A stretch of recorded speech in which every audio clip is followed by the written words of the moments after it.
again, thank you everyone for joining us.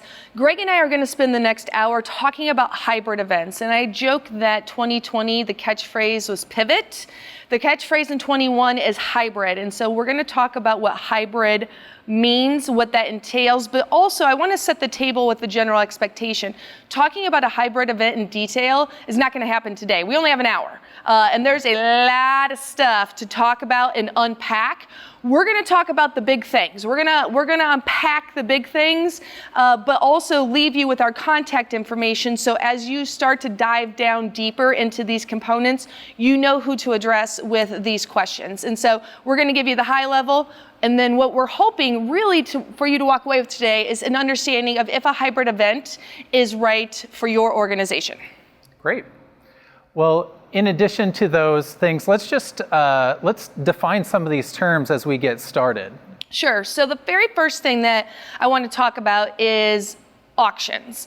I'm an auctioneer by trade. I'm a fundraising auctioneer by specialist. I've done other auctions, but I do specialize in fundraising auctions. Auctions are done in one of three ways. It is done in a live environment where people must be in the room or must be at a specific date, specific time, specific location, and they have to be there in the flesh. That's a live auction. The other one is an online auction, and that means they just bid online wherever, whenever, and that's the way they participate. The third one is a hybrid, or in the auction world, we call it a simulcast auction. And that is where you have people in the room together or on location together and also bidding at another location at the exact same time. Real quickly, one of our biggest hybrid auctions was a comic book collection where we did it in a ballroom in St. Louis. We had 82 bidders in the room. We had 400 online, most of them in Japan. It was fascinating. Simulcast auctions have been around for 20 years. They are not new to the auction world.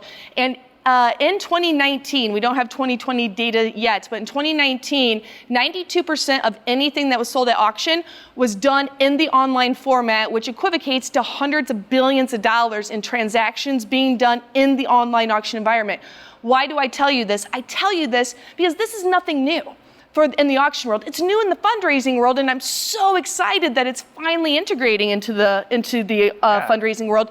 But this is not new to us, and so experience in this space as we move forward is going to be insanely critical to the success of your event. And as you're looking at your event, it's probably going to be a combination of many of these variables. Great, thanks. Yeah, and again, from a technical standpoint, there's some terms we need to define also. So, and your event might end up being a combination of these things from a technical standpoint too. So let's dive in. The webinar or broadcast, you've heard the term before, and I'll reference either like a one-way stream or a broadcast throughout this. And that's like your Netflix or you're watching TV where it's just the video going out to the viewers. And then the meeting or the workshop or two-way video like what we're doing now. I can see you guys off to the side. So those two are very commonly used. But one thing that's been really cool now with virtual events is adding that on-demand fundraiser where you produce a video and it can fundraise for you all year. So we'll talk a little bit about that one-way broadcast, the meeting, and the on-demand in relation to hybrid and fundraising events. Yeah, that's one thing I'm really excited about is that on-demand. It's super cool. So one of the things we want to start with is how do you even begin planning a hybrid event? You've all been planning in-person events probably for the duration of your fundraising career. 2020 threw you a wrench and you had to completely change that, and you did an online or a virtual event. And so now where do you start with planning a hybrid event? So the very first thing that I very strongly encourage you to do is not to assume what your guests are going to want delivered from you. It is to send out surveys, do as much polling as you possibly can. Now, I realize people are not always great at returning survey results. We get the survey in our email, we ignore it, yes we do, but you gotta start somewhere. You've gotta start getting a pulse on what you know, not what you think. Okay, please, please, please be careful. Well, I think that gets me into so much trouble. Don't think. No, ask the question. If we were, we're planning our event to be on this date, knowing what you know today, which we realize is going to change, but knowing what we know today, would you want to attend in person or online? Because what you may find and what we are finding in other arenas is that we're very, very surprised. Some groups have a tolerance for in-person that is very high, and they're finding really nobody's going to be on the other end of that computer. Other arenas, we're finding the tolerance is very low, and they're going to have the vast majority online rather than in person. So I say that because we want you to pick the event that is right for you. I love in-person events. Those of you that work with me know I love an in-person auction. But if it's not right for you, don't do it. And the same thing goes for the virtual component. If it's not right, don't do it. What I would add to that is when you're asking your attendees what they feel like they want to participate in, also ask them what their comfort level with technology is.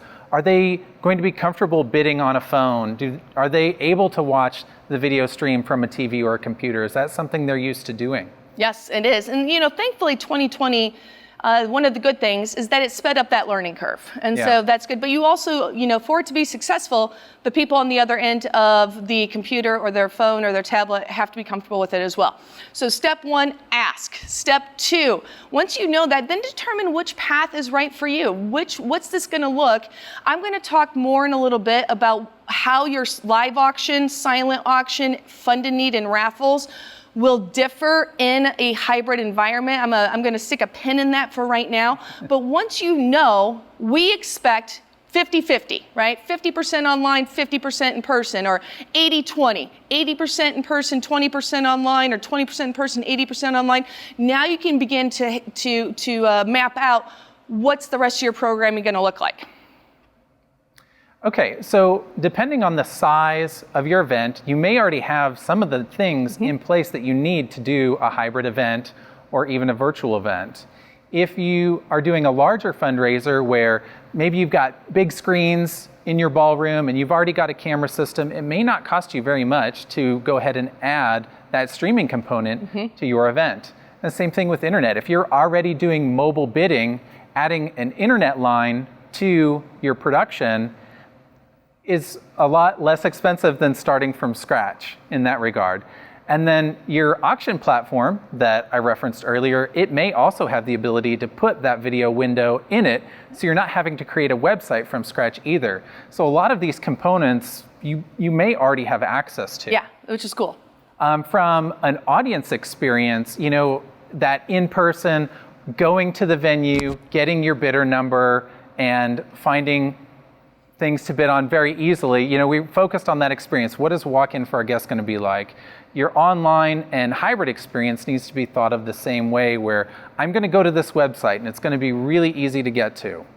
And I'm going to register, and that process has to be really easy too, to just keep that engagement model. But now let's look at your program. Your program in person, there's some breathing room. Hey, we're going to eat, and then we're going to do some program, and then we might do some entertainment, and then we're going to do some more program. Your online and virtual guests may not want to sit through waiting for everybody to eat. So I've kind of developed a little bit of a formula that condenses it down to do a welcome, thank everyone for attending, both online and in person. Do a mission moment. Maybe that's a video. Maybe that's somebody telling a story of how your service really changed their life, and then do that ask. Condense all of that into one section so that the people online aren't having to wait to give. And then if you want to have people stick around for entertainment or things like that, that's great. Maybe they're going to celebrate the accomplishments and how much money they were raised tonight. Those are really the things that are front of my mind to consider when doing this. Again, I mentioned the simple, most effective way to share with your audience is giving them an easy website to go to. This is the Kansas City Artists Coalition, Coalesce. We just went straight to their website. The video window was there, the chat window was there, the call to action to give was right there. I think they did a really great job of making it easy to give during their event. It's a one-stop shop. In this environment, you want to eliminate as many hurdles as possible. And that's what I really, those of you that have worked with me, I hammer this. The more steps that you can eliminate to let them give you money, the better. That's why I putting the cards on the table. They have to pick up the card, find a pen, fill out the card, put it in an envelope, walk it up to the front. No, they're not gonna do it. Raise their paddle, done, right? So make it easy. And that's why these screens are so wonderful, because it's all in one spot. Yep. So maybe you have a smaller event and you're looking for a way to just enhance that experience to your online guests. Maybe it's a small enough event where you don't need IMAG screens or that camera that puts the presenter onto the screen, but you want your virtual audience at home to still be able to see the presenter. You can see in this screenshot where the presenter's in a little picture-in-picture window and the slides or whatever mission statement is full screen, and you're still able to chat. And again, very simple graphic design, but the attendee at home is able to see both the presenter and those slides.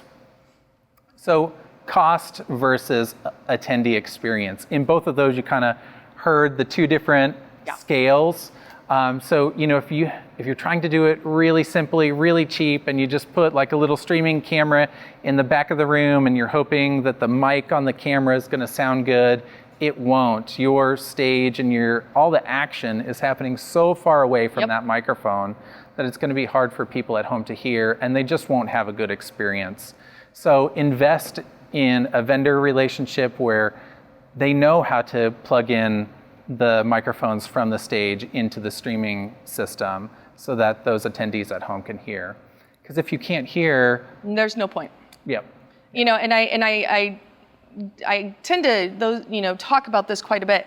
You can have the best presenter, the best speaker, the best program, the best auctioneer, the best auction items, and if nobody can hear, it doesn't matter. So trying to save money on AV and spending money on so many other things is so backwards. You gotta flip that script if you haven't done so already. I know many of you have, but you've gotta flip the script. It is all for naught. You could have whomever, trying to think of like my favorite person in the world, like,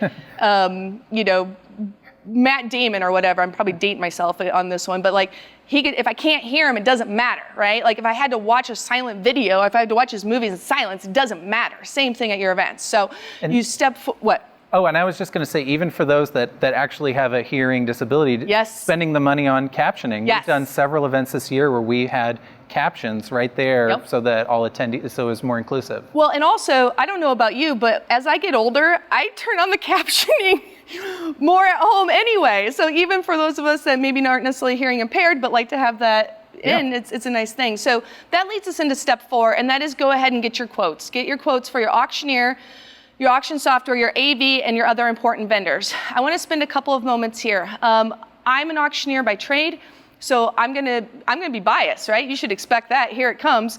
Folks, a lot of people at some events through the years, I've seen other auctioneers, and they're the hobbyist auctioneer, and there's nothing wrong with that. They're the board president who's very charismatic. Maybe it's father in the church. Maybe it's the school principal. Maybe it's just somebody who's tied to the organization, or a broadcaster, or a radio personality. And standing up there and auctioning it off, okay, do they do a decent enough job?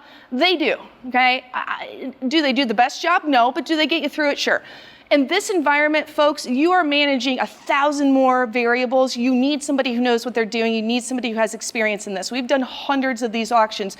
You're managing not only the room, but you're managing the online component, your assistants in the crowd at the same time. You're managing the bids in the room, the bids online, all in real time. Folks, that's not something that you can do without any experience. So again, if you're gonna do a hybrid event, do it well. Because what's going to happen is if you have somebody who doesn't know what they're doing, it's going to feel really weird for the people in the room, and it's going to feel really weird for the people at home. Have you guys ever turned the TV off because what you were watching was awkward and painful, and you're like, oh God, dear, this isn't, I can't. You don't want your guests to feel like that. And at the same point, that goes into auction software. You need to invest in auction software because this is where everything is streamed through. Can you muddle through it with chat features and texting? You can. I strongly don't recommend it. It's going to cause you so much time and headache. It's not worth the time that you're going to, or worth the money that you're going to save. And then that leads us into AV. Yeah, so I always recommend having an AV partner that knows your group, knows what you're expecting, and can collaborate with you to bring these experiences to your audiences. But I know that there's the, well, we have to get 3 bids scenario. So I'm going to walk you through a little bit about my take on how to get the most from your AV vendor and the bid process. And that is, instead of saying, hey, give me your best price, and then going with the lowest vendor, which there's probably a lot of pressure for you to do. I went with the lowest vendor, I'm saving some money. Well, there's some pitfalls to that. So what I recommend is giving your vendors a target budget to hit. Say, I would like for you to do this scope of work for this budget. And the responses you get back may be different, but at least you know that they'll accomplish those goals.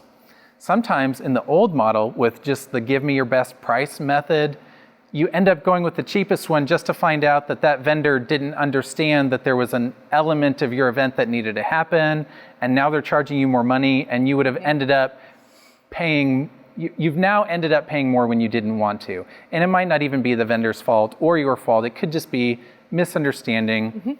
But when there's that target budget to hit, you know you're going to stay within your budget, you know you're going to get the scope of work, and now it's just really which personality of vendor do I like? Yeah. Who is the most compatible with my team? And that's really going to serve you better in the long run, because you may not have to do I'm going to get 3 bids every year. This is the person that I work with, and they meet my budget every year, and they take care of us. So that could save you time, money, and several steps. Well, and I also think it's important because, you know, we as vendors also get to know your audience. And so we also get to understand the tolerance and the personality. Every audience has a personality. I've always found that amazing. I do 60 to 70, 80 of these events a year, and every audience has got its own culture. And so the more you work with them, the more you understand that, the more you can anticipate their needs and bring the best services to the table. So, you know, that's why I always like that one. It's like, if I go buy a car and I walk on the car lot, you know, I would love, you know, to buy a Maserati or a Bugatti. That would be great, but I can't afford it. Don't show it to me. Don't bother with it. Let's go to something that we can. So that's a great tip right there. Yeah. All right, so we're going to talk about your silent auction. I want to shift gears. Like we said, there's a lot of things to unpack here. We're going to give you the high level, so we're going to talk about silent auctions. And so, silent auction items in the hybrid event space. This is just silent auctions. That's the only thing I'm talking about now. So prior to 2019, you did your silent auction in one of 2 ways. You had your items at the venue with pieces of paper in front of them, and people walked around and placed their bids. Or you put them in a mobile bidding software where people were sent a link via text, and they were able to click on it and see all of your packages, and that's how they placed their bid. I would bet, I'd be willing to say, I don't give absolutes, but I'm going to hear that every single one of you who did a hybrid auction in 2020 used a mobile bidding software, that everything was done through that mobile bidding person. In the hybrid event, the silent auction is no different than it was 2019 and before. You just have to put it online. So anyone, anywhere, anytime can bid on your items. One of the things you're going to want to think about, though, are in your terms and conditions, consider shipping, handling, and getting items from person A to person B. You have a very heavy sculpture that weighs 400 pounds, and you have to ship it to California, and all of a sudden it's $1,200, and the high bid was $500. Ouch, right? So think about those things as you're placing your silent auction. If somebody's not in the room to take it home today, or they live far away, how are we going to get them and make sure they're ready for that as well? One thing I like about this silent auction model also is that a lot of these silent auction platforms allow for a video window to be placed above or in conjunction with the items. So you could, you know, maybe have that pre-recorded mission video like I was referencing earlier right there with the items.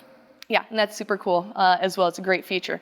So live auction, I'm gonna break down live auction here for just a couple of moments, because the live auction and the hybrid experience is going to be the one area that you're going to have to make some decisions on that's going to look and feel the most different of all of these things. So I'm trying to keep this conversation linear and not speak like an auctioneer. So please know that if you have questions, write them down. I'll address them to them afterwards. if you're at an in-person, if the people are coming in person, that experience for them should not change. They walk in, they register, they are given a bidder number. Please, please, please, for the love of all that is good in this world, do not let a software vendor tell you that you don't need bidder numbers and have them raise hands and do things through phones. I can go on a tangent for hours about why that's a terrible idea. I shall save that for another time, but if you'd like to know, give me a call. You need to walk in, give them a bidder number. They raise their bid number just like before. Where the switch is going to be is for your folks at home. There are 3 ways to do this. One is you don't let them. Now, that's my least favorite choice, but let me tell you, some folks, that's going to be the way you do need to go. The expense, the additional power, whether that be people or money, it's not going to be worth it. So you're like, you know what, folks at home, we appreciate you, but on these 5 items, you don't get to bid, okay?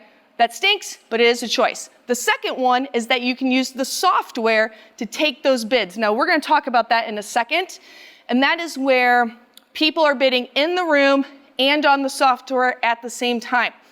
The nonprofit software has some issues with this. Is it possible? It is. Let's talk about delay for a second, though. So with any live stream, like the direct broadcast that I was mentioning earlier, there's about a 30-second delay. So from the time the auctioneer announces, hey, this is the money I'd like to start with, do we have a bid at this level? The audience doesn't hear it for 30 seconds. Then they got to fill out the form.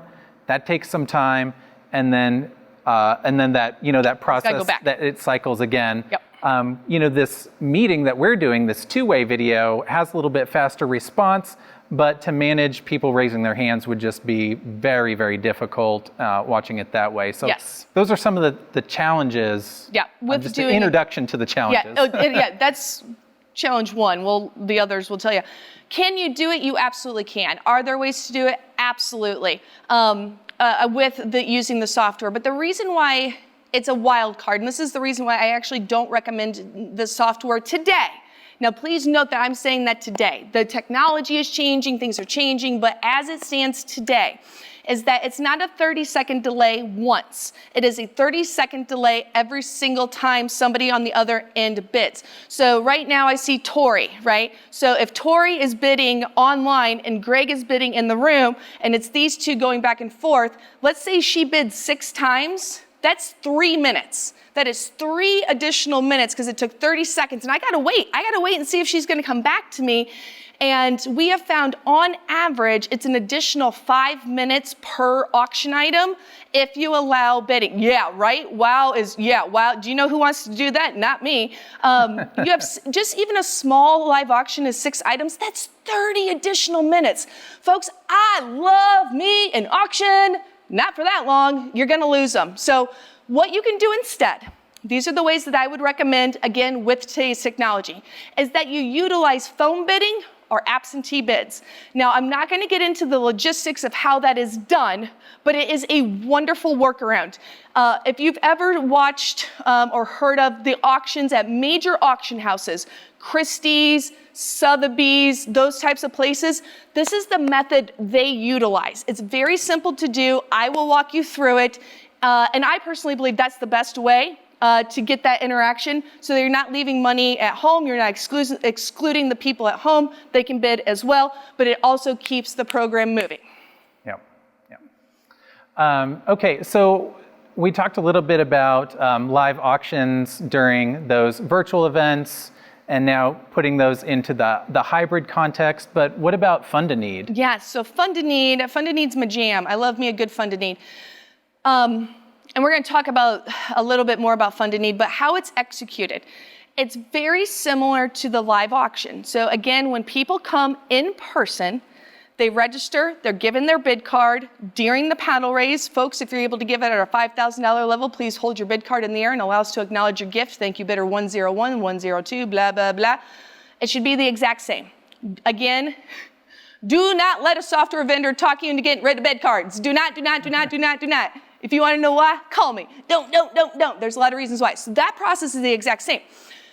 On the hybrid component for the folks at home, you're going to direct them to their devices, which is what we did in 2020. So they've done it before. So ladies and gentlemen in the room, at the $5,000 level, 101, 102. Oh, I just saw Sadie online at $5,000 as well, because she just goes to her phone and she hits the button, okay? So you just direct the folks at home to raise their paddle. You direct the folks at home to press the button. It is just taking what you did in 2019 and what you did in 2020, pushing them together. Yeah. And what I really like about that also, just like you said, they're used to doing it. It's so easy. They don't have to wait for their level to show up. Yes. They can just go do it. In the hybrid environment. Now, one thing I want to say is one of the questions that I've gotten is, well, what if somebody, I mean, heaven forbid, a few beers in, you raise your bid paddle, and then you're like, wait a minute, on my phone, there's a $1,000 button here. So you hit the $1,000, and I'm bidder 105, and so I go up, and all of a sudden my bill's $2,000. Like, what happened? Well, you raised your paddle. Oh, I thought I did it on my phone. It might happen. You know what you do? Ma'am, not a problem. Back one out, charge them their $1,000, move on with the day. It's not a big deal. Anticipate it's going to happen once or twice. Delete it, move on, you're good. Awesome. Not a big deal. Okay, I've kind of hinted at these earlier, the different types of platforms and how people can now have hybrid events using their auction platform, using their website. But I want to just dive into some screenshots just so you can see some examples of how this works. So this is an example of one cause in their silent auction platform that you may have used for your event. The only difference here is now they're letting you embed video windows onto that silent auction site. So in this example, they were showing a live video, but this could also be a pre-recorded example.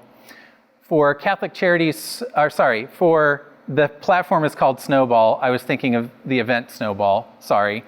The platform Snowball is what Cristo Rey used for remote viewers to bid on their dancers, to vote for their dancers. So now let's take this into a hybrid environment and see how that would work. So on the far right-hand side is what a screenshot from their event looked like this year, 2020, where it was very simple. You just went to Cristo Rey's website, clicked on events, and the video window was right there. And then if you see right next to it, you have the Snowball bidding platform, and attendees were able to watch the video on their computer and bid from their phone. Well, now if you look at the picture on the left, in the ballroom, there's no reason why those people in the room couldn't be on their phone bidding for their favorite dancer while the event is taking place in the room, and it works. It's seamless. Mm-hmm. And again, there's already cameras in the room, so to now add streaming, it's so easy. Oh, hey, here's you. Hey, who's that?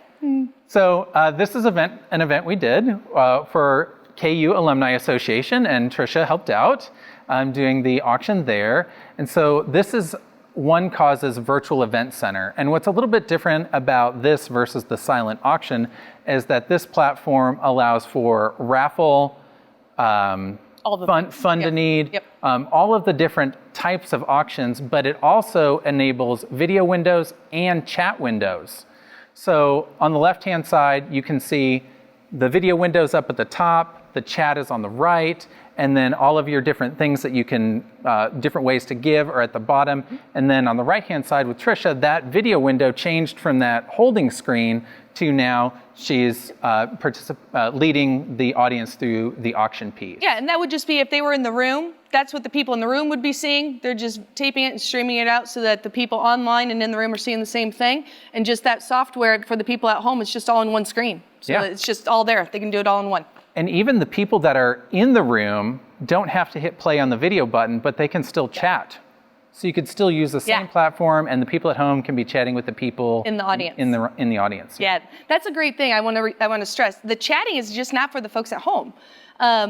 It's for the people in the room as well, because again, remember the silent auction, those items are everybody's going to the same place. So everybody in the room is going to be going to that platform as well. It's not just the folks at home. So it's a really cool way to make people feel connected. Yeah.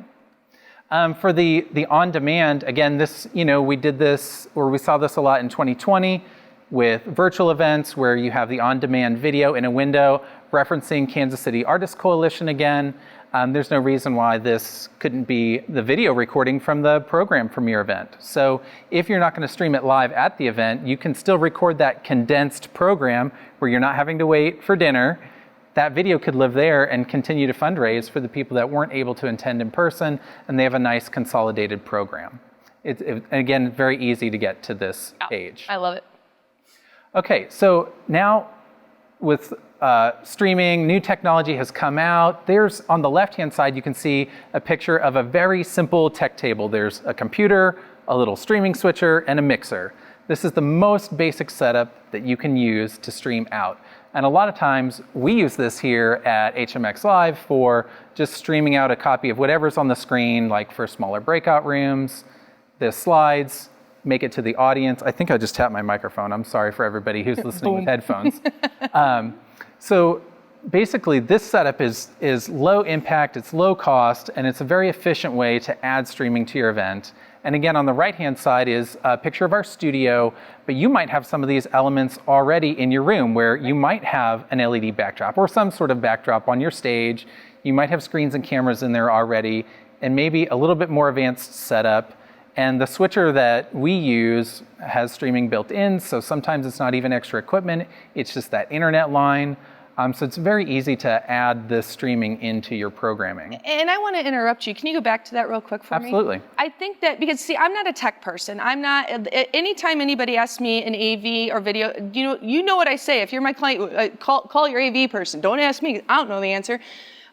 We always think that it's really big. I always have this picture in my head that there's so much stuff. To look at that picture where it's just the 3 simple components, folks, that's for any client out there. I think sometimes I work with a lot of smaller clients, that are like, well, we don't need all of that, or we can't afford all of that. Folks, it's not always this huge, grandiose thing. Sometimes it's just a couple of very simple things, but they fit your need, they fit your budget, and they accomplish the goal. So don't be afraid to ask those questions to make sure you can put it into your event without making the assumption that you can't. Yeah, and that goes back to that whole RFP process where, if you say, hey, I want to do a hybrid event and we're going to have streaming and I want some cameras to show up, your vendor might send you a price for the picture of the big studio and all the cameras when really what you need is the thing that's on the smaller table there. Yep. So. Thank you for letting me interrupt you. Absolutely. All right, and so again, we're going to switch gears for a few moments and talk about we talked about the silent auction, live auction, fund in need, how you use the technology of AV to make sure that the people at home can see it. But that's just one part of making people feel included. Inclusion goes much deeper than that. So we're going to talk about some trends and talk about how to make people feel included. So you're going to hit the first point for us, Greg. Yeah, so I always like to talk about tech support first. A lot of times, a lot of weight is put on you as a planner to do as much of the event yourself as you possibly can, but find an AV partner or a technology partner who's willing to do that tech support piece for you, because a lot of times your guests that are attending remotely might be stressed out about the technology. They're so excited to attend your event, they didn't scroll down far enough to click join or whatever. Or maybe they just need to be told to turn it off and turn it on again. But just having somebody field those things and make your guests feel welcome and that everything's going to be okay and that the technology is going to work for you is really important to just a smooth event. Very much so. Another thing that you're going to want to make sure that you do is set a program, make it lively, make it fun, and stick to an agenda. I've been doing these events for 11 years, and sometimes we set an agenda and we stick to it. Some of you all get a little off track. That's okay. It's no big deal. But in this environment, pushing, they haven't sat down. We're going to push it, starting back. We're going to push it back 20 minutes. You can't do that in the virtual environment. I don't know about you all, folks, but I've done a lot of webinars, Zooms, virtual meetings.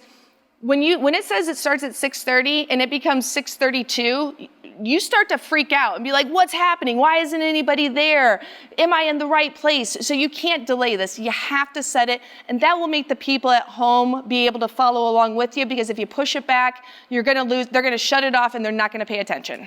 Another thing that you can do is send, and a lot of you did this in the 2020 year, but send a virtual box to the people who are at home. It can include food, alcohol. There's make sure, all this is what I'm gonna say, follow rules, whatever those rules are. And some folks have done other fun things to make the folks at home get involved. So they maybe sent some funny, like, mustaches and hats and encourage people to take pictures. One of my groups sent, everybody got the same 10 things, like 10 crafty things, and they had a centerpiece contest. So they were given glitter, some felt things, some plastic cups, and they had to make the most creative centerpiece, and people took pictures and put them on their social media. So you can give some activities like that. One of the things you're gonna see down here is like a bingo game there. So you can do that. What else can they do? So using that chat feature and having a moderator, again, this goes back to having somebody help you. Sadie from our team has been very gracious to help us with chat, and Sadie let all of you into the meeting today, so we really appreciate her. And it saved us from having to have our eyes buried in a computer while we're trying to do this program for you. Absolutely, and also that you can also, with the right capabilities, like with Greg's, he's got tons of capabilities. If I've got the screens at the event, you can say, put those pictures from your social media up and take things out of the chat and put them up on the screens so that the people in the room are seeing what the people are doing at home. And you can even put Trisha Brauer at, in our driveway with the neighbors, so happy, so excited to support organization ABC. And they see that you showed that. It's really cool. Yeah, absolutely. Yeah. So that kind of goes back to those checking in with people at home. Call them to action. Call them to do some of those things. I kind of stole your thunder there. Yeah. Sorry about that, man. I got so excited, I jumped ahead. Well, you could also have a surprise visitor go to somebody's house and film that interaction. Can you do it live? Sure. That's going to add another layer of complexity, but you could also pre-record it. But have somebody show up with a surprise dessert, a drink, just again, something fun that they're not quite expecting. Oh. I pressed the button twice. Sorry, guys. There we go.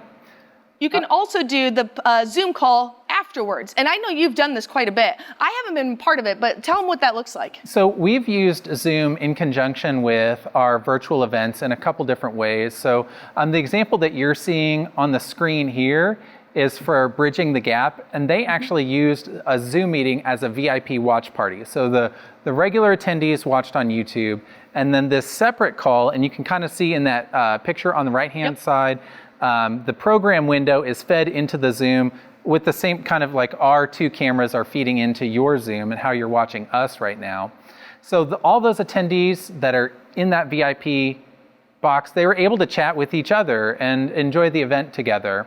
But I've also seen people do this, and we did this again referencing Kansas City Artists Coalition, where after the event, we were able to celebrate and meet all the artists that participated in the event. So the Zoom was the event was a broadcast out. And then after the broadcast was over, everybody met up on Zoom. You got to meet the artists and talk to them. And it was just a really cool experience, just to kind of a way to kind of continue the fun from the evening. One more thing you can do. You can also incorporate a bingo game. You can do that for the people in the room and also put bingo cards in the boxes that go out.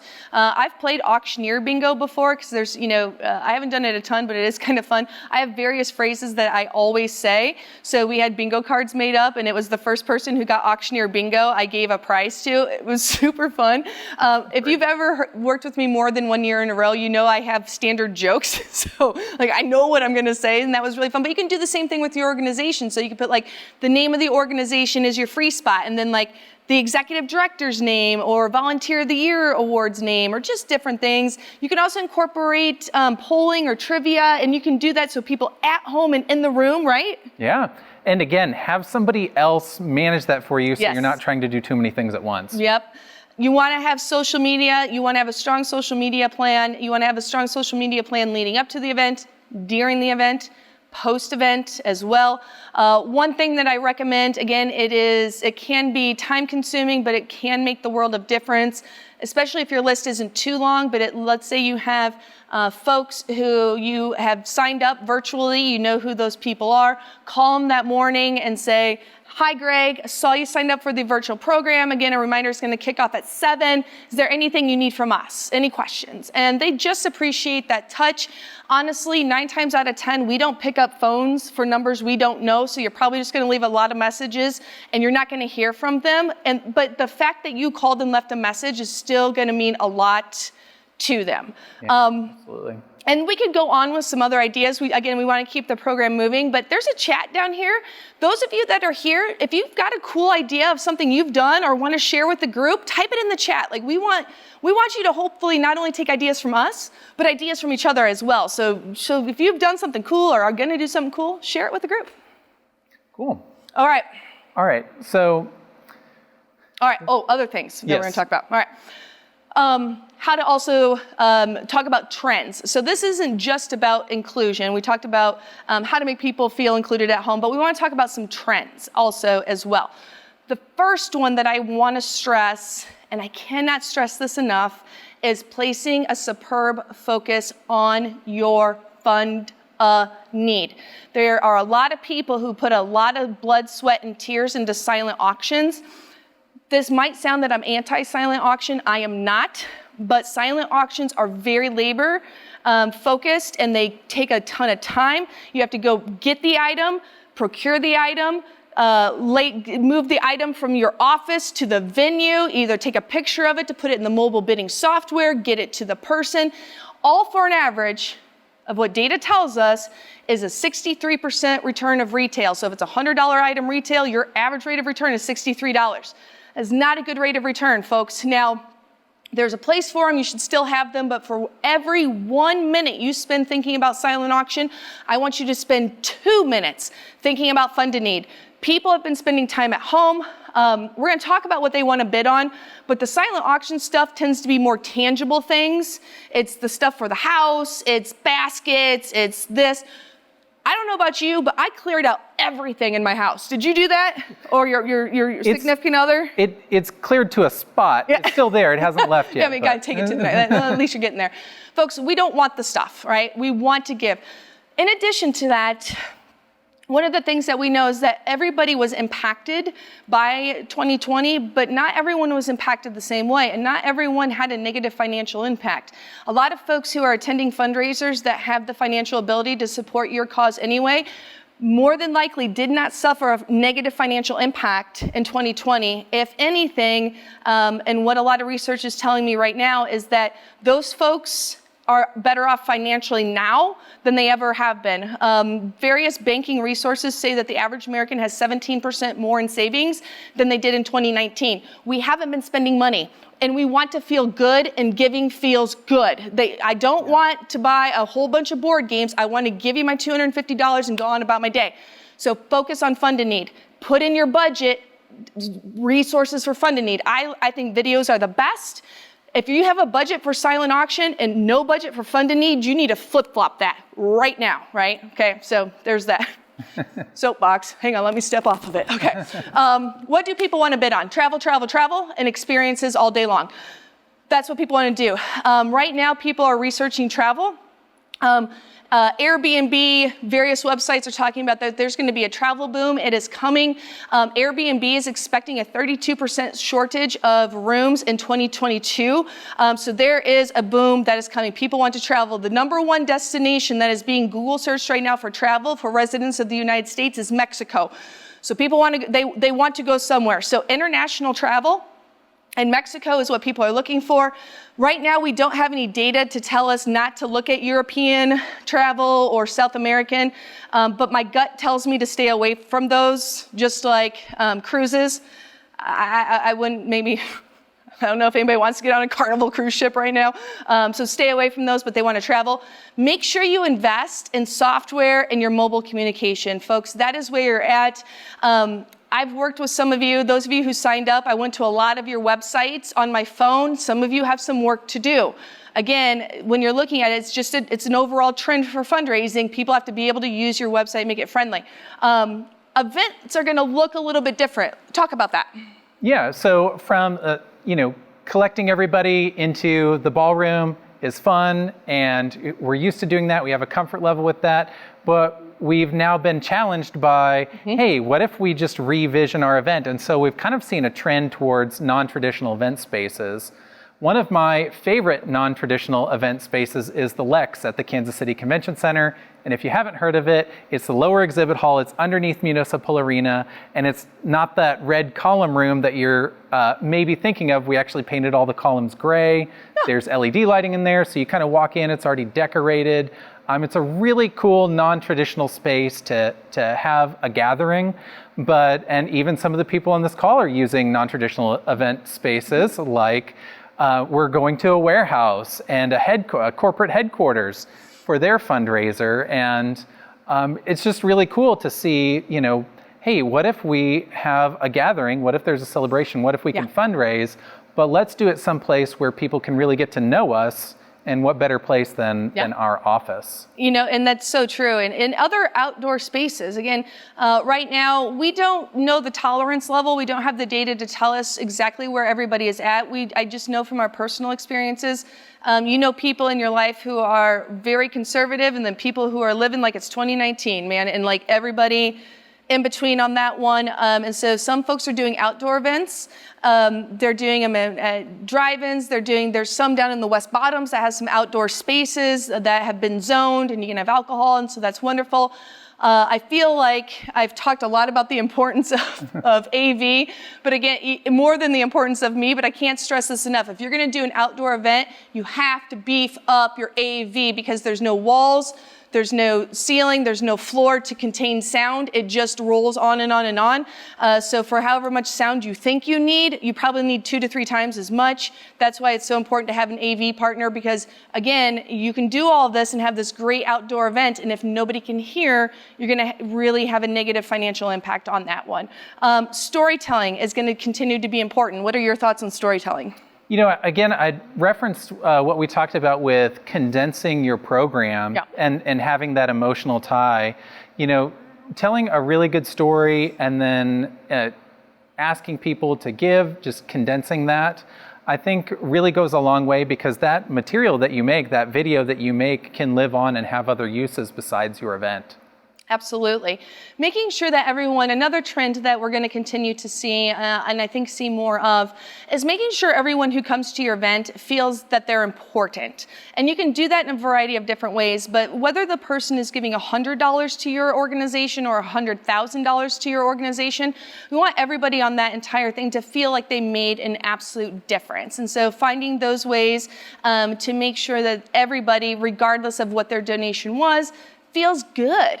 Yeah. You want them to feel good. You want them to feel good about coming to your event. And then the last point that I'm going to touch on as a trend, and this is, I told Greg, I was like, this is a plug for my company, and he's like, go for it.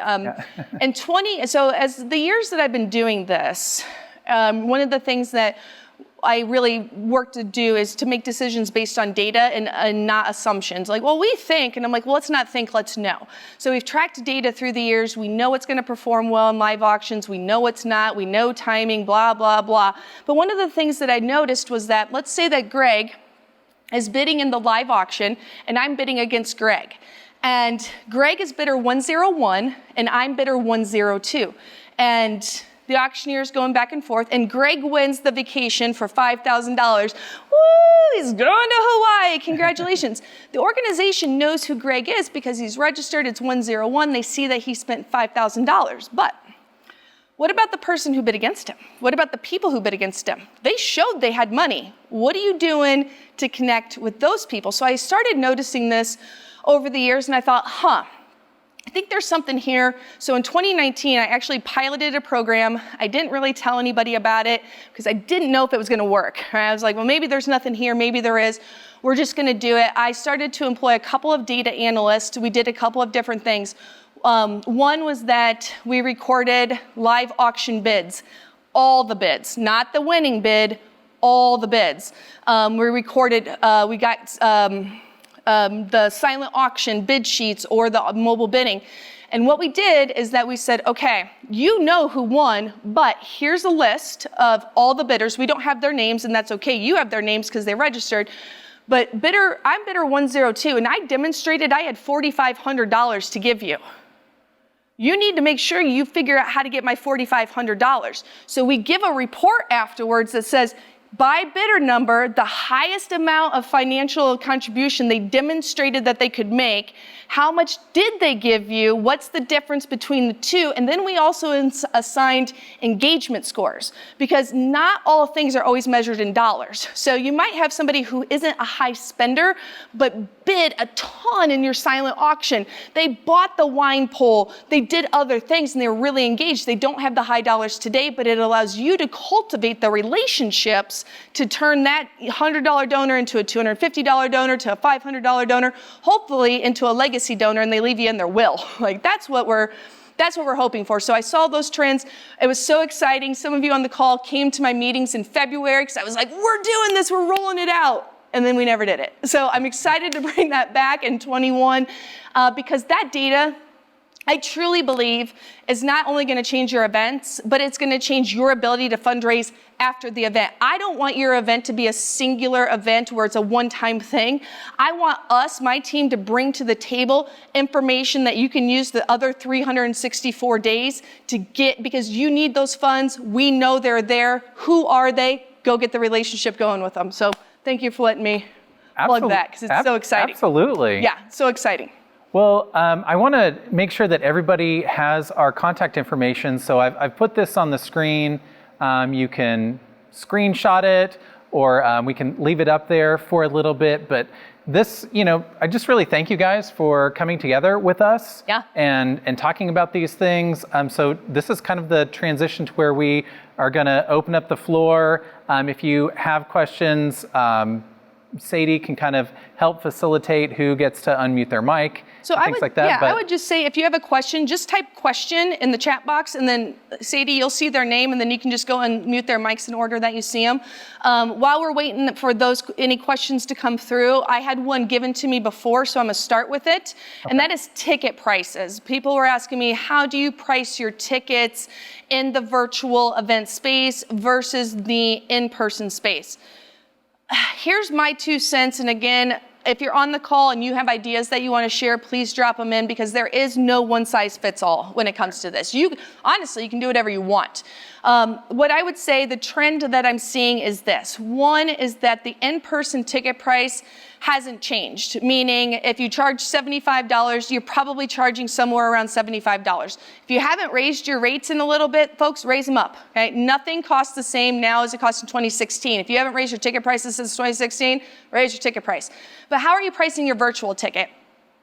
My opinion and what we're seeing is that for folks at home, in order to charge money, they need to get something in return. So if you want to charge them $50, $60, $70, then they need to get that package sent to their home. Or it's also okay, you don't have to deliver this, folks. You can have a pickup time at your organization. You can say, for those of you attending virtually, from 3 to 4:30, drive through and pick up your party pack. That way you don't have to take it.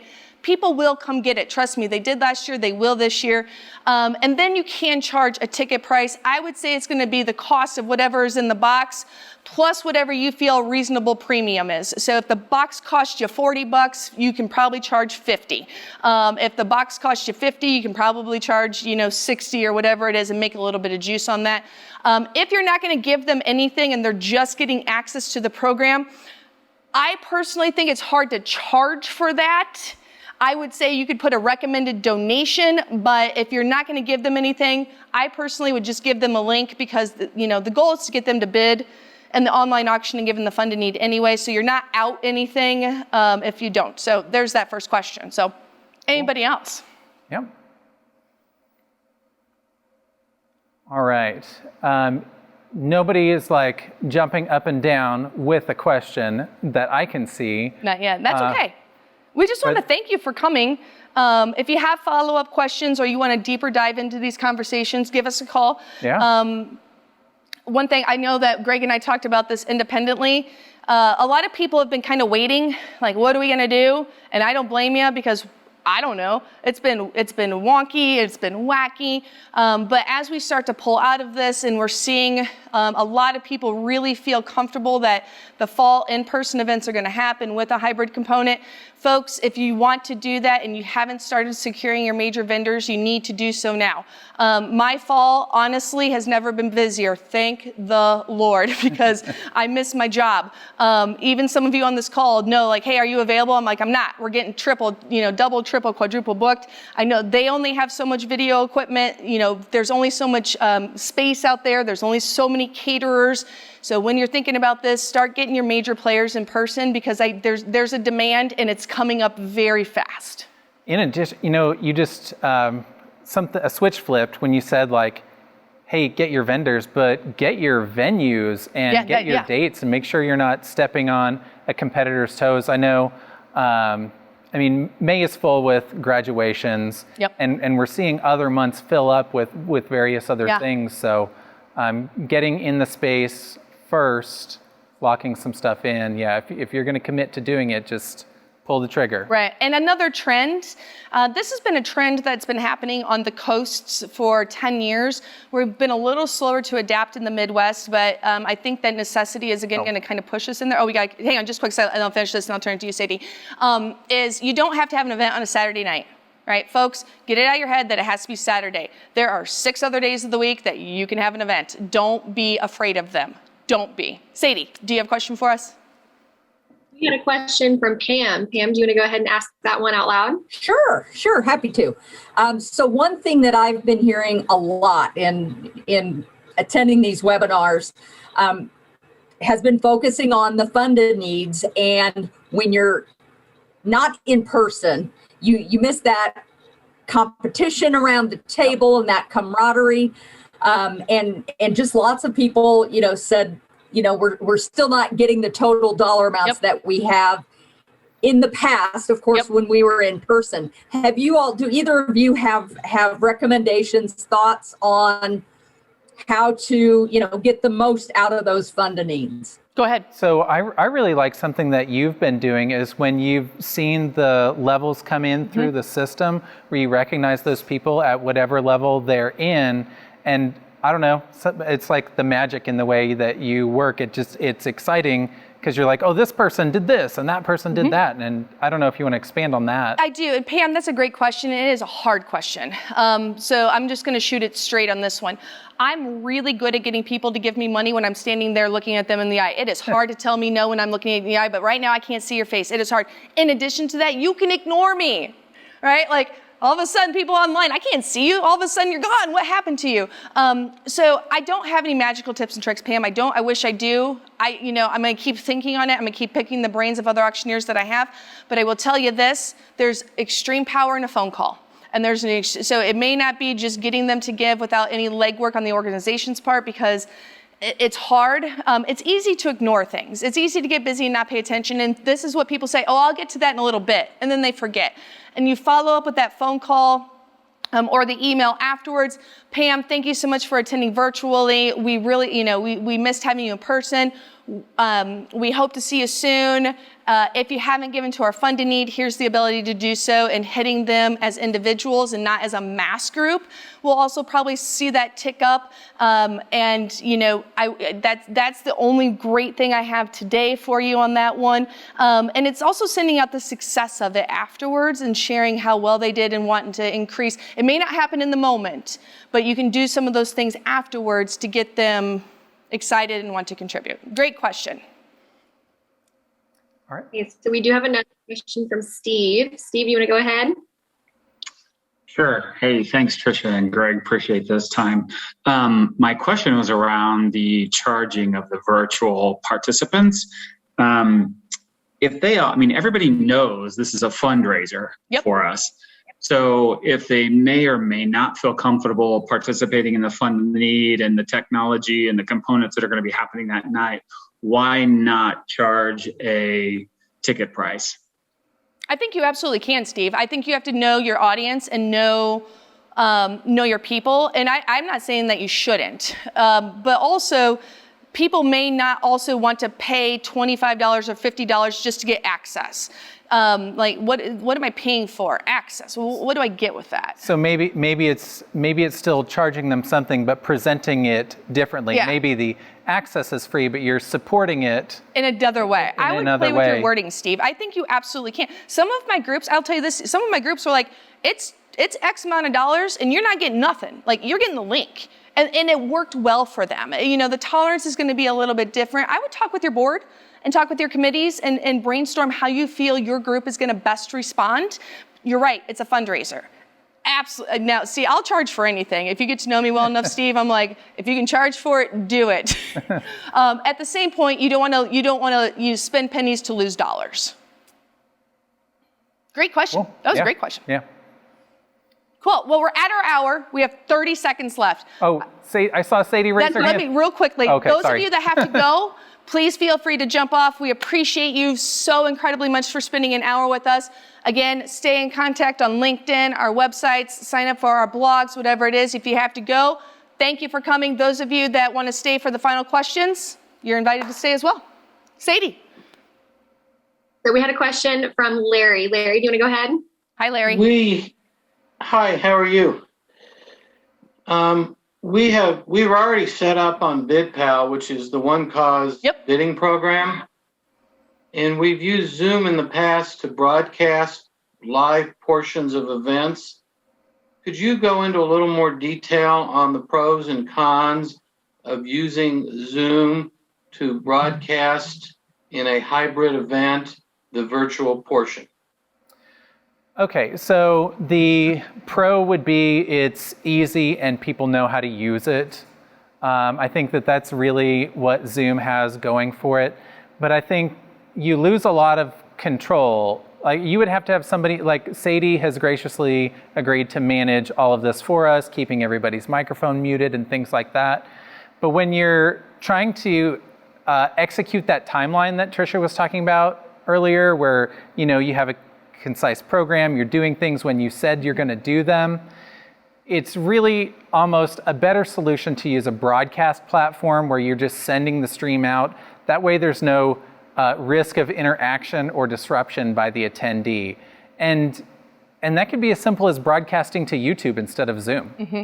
I mean, it doesn't have to be expensive or a big deal, or Facebook Live. It doesn't have to be some sort of other intricate platform. Great question. Did that help you with that, or do you have a follow-up? Well, I have attended for other organizations than the one I'm connected to, virtual events, many of them in last year. And I have yet to see a Facebook Live or YouTube event that went smoothly, connections started on time, and connections did not get dropped as the program proceeded. Okay. Every time I went to one of those events, they had all of those problems. And it could be the people helping them out on the technology side, and this would be where you would engage with a vendor who has done it before and done it smoothly before. You can do an event on YouTube and Facebook Live without there being problems. Churches do it every Sunday. So it's just a matter of getting people who are used to doing it. We use a platform called IBM. It's an IBM video channel. It used to be called Ustream, but Vimeo is out there. They used to be called Livestream. There's lots of other direct streaming platforms that you can use that are not necessarily the free Facebook Live or YouTube. It gives us the control and bandwidth that we need. Bandwidth. If you have your stream dropping out, it could be that they're just on Wi-Fi and they're not on a wired connection, or maybe their equipment is older and can't handle what you're trying to push through it. I don't know your specific situation, but I have seen successful YouTube events. Yeah. So I feel like it's possible. Yep. But it just might be the people that are supporting it. Could be the problem. And it's one of those things that, again, it depends on if your knowledge of how good are you at this stuff. If if you don't want me managing any of your tech components, because I'm great when it works, I'm terrible when it breaks. I don't know how to fix anything. And so you would just want to, have somebody who knows how to handle that. And we did, just the two of us probably did 2-3 dozen of these together over it, and that's why when I was finding a vendor to collaborate with, the reason why I chose Harvest, there's a lot of other vendors I liked, but I never had a single solidary problem with them once in 30 broadcasts. There was not one problem, and that's why I was like, hey, who's the best? Harvest.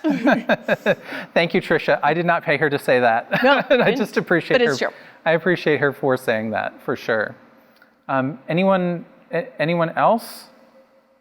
I like the thumbs up. Thank you. Yeah, we got a thumbs up on that one. It's great to see all of you. I mean, some of you I haven't seen in over a year, so it's kind of nice to see some of your faces. Again, thank you for joining us. We appreciate you. Send us an email, call, text message, messenger pigeon, whatever you've got with any follow-up questions, because if I can't answer it, I'll put you in touch with Greg. If Greg can't answer it, he'll put you in touch with me, or we'll put you in the right resources. So thank you, everyone. We appreciate you so very much. We hope you have an amazing rest of your day. See you guys.